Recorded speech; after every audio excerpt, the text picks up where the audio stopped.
This is the secret, and I'm coming to a close. If you want power from on high, seek those things that are from on high. And the more you seek things that are from on high, the less you'll want things that are below. Amen. Huh? Praise the Lord. And that's how you receive things that are from on high. Most of you know, a lot of times I'll close my sermon and I'll tell you a story I've read in a book about something that happened 100 years ago through a great man of God, some miracle, some healing. But I want to tell you something this morning that's modern. If you weren't in this place Wednesday night, the power of God fell in here. And I believe the power to heal was in here. And the next day it was still on me. That Monday, Sister Beth called me and said, Brother Bill's mama was dying. And she's in Oklahoma. That's not just getting up and going over the Moorhead. Oklahoma. They said, come now if you want to see your mama alive. She was on the ventilator. She's 83, almost 84 years old. They went to Oklahoma. And the doctors had given up on her. Brother Bill said her eyes were fixed. If you ever seen anybody about to die, you know how they look. You know how they feel. He said she was cold as ice.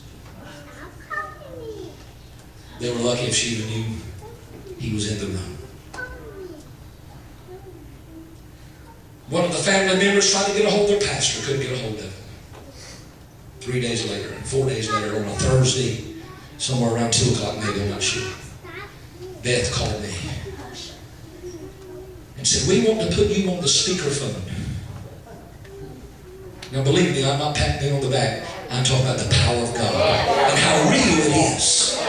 She said, we want to put you on the speakerphone and we want you to pray for Bill's mama. I said, who's in the room? And their family, and I think his sister was in the room. You see, if it had been in Paul's day, Paul would have sent a handkerchief because they didn't have telephones. But I didn't need to send a handkerchief. We got telephones and speakerphones. And she put that speakerphone on. I said, can you hear me? They said, yes. I began to pray in that office back there. Prayed. Bill said, when you started praying, her eyes that were fixed began to move and looked at that cell phone or that phone, whatever one it was. He said, somewhere between 5 and 15 minutes later, after you had prayed, he said, I went over and touched Mama, and her skin was now becoming warm. And her eyes were starting to focus. He said they went to the motel room, and a few moments later, his sister called. She's got the message, the voicemail, on her cell phone. She said, you've got to come back now. Mama is awake. She's talking. She's feisty. She's laughing. She's talking. Today she's off the ventilator.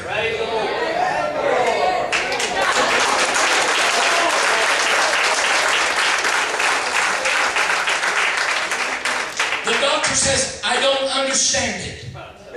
I can't explain it. Beth said, I know what happened.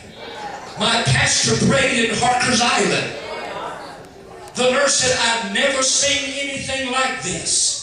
She was as close to death as you can be without being announced dead or pronounced dead.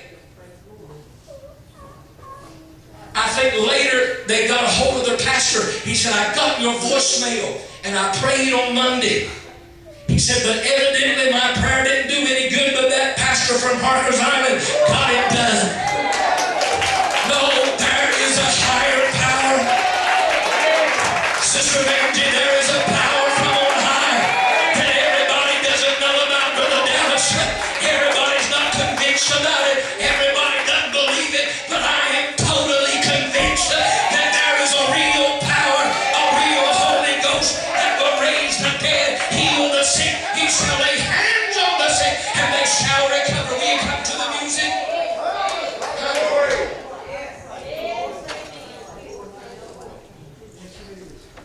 Hallelujah.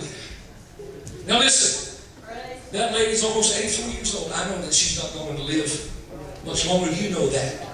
I know that.